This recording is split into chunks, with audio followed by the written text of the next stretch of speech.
खुलुमबाय। रुंसारि डिम्बेश्वर दानथारु मोसाहारिनि सुंद' जिउ खौरां बिथांनि सारादुजों लोब्बा लाखिनानै बिथांनि जा बर' हारियाव होबोनाय बिहोमा बेखौ लानानै सोरजिनाय बिथांनि जा सुंद' जिउ खौरां।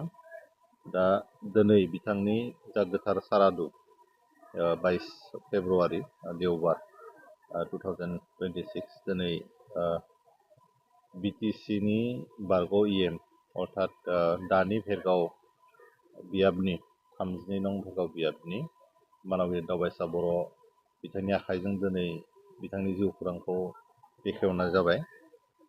दा बे बिथांनि जा बर' हारियाव बड'लेण्ड सोमावसारनायाव बिथांनि जा बिहोमा दङमोन बे बिहोमाखौ बे सुंद' जिउ जारिमिनाव बेरखांहोनो जोङो नाजादों। दा बे जिउ खौरांखौ सोरजिनायाव जोंनिसिम बा सुजु आफादनिसिम मदद होबोनाय जों साफ्रोमनिसिमबो साबायखर बावनो नागिरदों। गिबियावनो बिटिआरनि बारग' सिएम मानब गेदेर प्रमद बर' बिथाङाबो बे सुंद' जिउ खौरां बिजाबखौ बानायनायाव जोंनो रांखान्थियारि मदद होदों। लोगोसे आसाम आयेन आफादनि मानब गेदेर बुंथिगिरि सार बिस्वजित दैमारि बिथाङाबो बे बिजाबखौ सुजुनानै दिहुननायाव जोंनो रांखान्थियारि मदद होदों।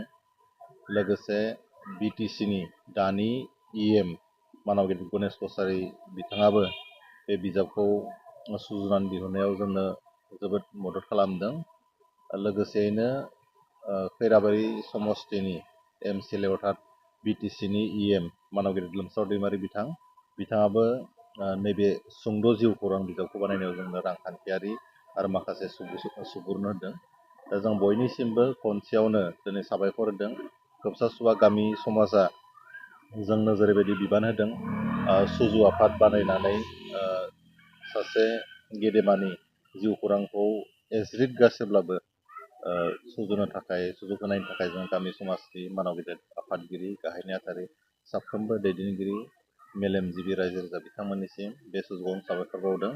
सुजु आफादाव जोंनि सुजुगिरि हिसाबै जाय बिथांमोना दं आं एसे बुंथिनानै होनो नागिरदों। सास्तिराम बर' बोसोनगिरि हिसाबै बिथाङा दङ। लोगोसे साखुराम बसुमतारी लोगोसे बोसोनगिरि हिसाबै राजेन्द्र दैमारि बोसोनगिरि बिथाङाबो दङ। दा बे समाव जोंनि गामि समाजनि मानब गेदेर गाहाय नेहाथारि सुभास बर' बिथाङाबो जोंजों दङ। जोंनि सासे सुजुगिरि अभिराम दैमारि बिथाङाबो जोंजों दङ। लोगोसे सुजुगिरि हिसाबै एन्टनि बर' बिथाङाबो जोंजों दङ। सुजुगिरि हिसाबै जोंहा दङमोन अजित बर', सनेल बर', एन्टनि बर', अभिराम दैमारि आरो मासिगिरि हिसाबै खगेन बर'।